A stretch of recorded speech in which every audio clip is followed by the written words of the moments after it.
일반적으로 점포를 인수하면서 권리금을 지급한 신규 임차인은 해당 점포에서 영업하는 동안 운영비와 적정 이윤 외에 높은 마진을 남겨 지급했던 권리금까지 전부 회수하든지 아니면 임대차 계약이 종료할 때 다른 신규 임차인에게 점포를 양도하고 지급했던 권리금 상당액을 받으려고 합니다. 점포를 처음 인수할 때 권리금 계약서를 잘못 작성하거나 기본적인 내용을 모른 채 계약을 체결하게 되면 상당한 피해를 입을 수가 있는데요. 권리금 계약을 체결할 때 당사자가 꼭 알아야 할 핵심 내용 5가지를 체크해 보고자 합니다.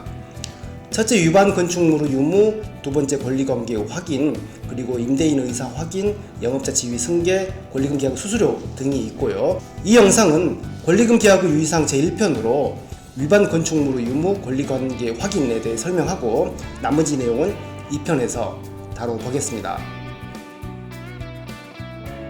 건축물 대장을 발급해서 위반 건축물로 등재되었는지 여부를 확인해야 하고요.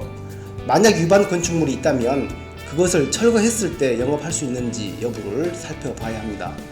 임대인이 계약 당시에는 별다른 말이 없다가 나중에 돌변해서 철거를 통보하면 그 피해는 고스란히 임차인의 몫이 되기 때문입니다.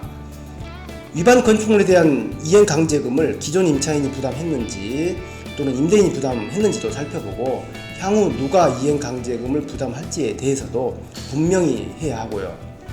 기존 임차인이 불법 건축물을 설치했거나 누가 불법 건축물을 설치했는지 분명하지 않은 경우에는 이행강제금 부담 주체가 명확하지 않기 때문입니다. 때로는 불법사항이 있어도 건축물 대장에 등재되지 않을 때도 있으므로 실제 기존 임차인이 사용 중인 면적과 건축물 대장상 면적을 비교할 필요가 있고요. 특히 허가업종일 경우 위반 건축물로 인해서 허가가 승계되지 않거나 신규로 허가 등록을 못할 수도 있습니다. 이때 임차인은 신규 임차인을 추천하기 어려워 권리금을 회수하기 쉽지 않게 되고요. 따라서 만약 현재 위반 건축물로 등재되어 있지 않더라도 영업 기간 중에 위반 건축물로 등재된다면 신규 임차인은 임대차 종료 시에 권리금을 회수하지 못할 수도 있습니다. 화면은 건축물 대장상의 위반 건축물 등재 사례입니다. 임차물이 포함된 상가 건물에 불법사항이 있다면 위반 건축물이라고 노란색으로 표기가 되고요.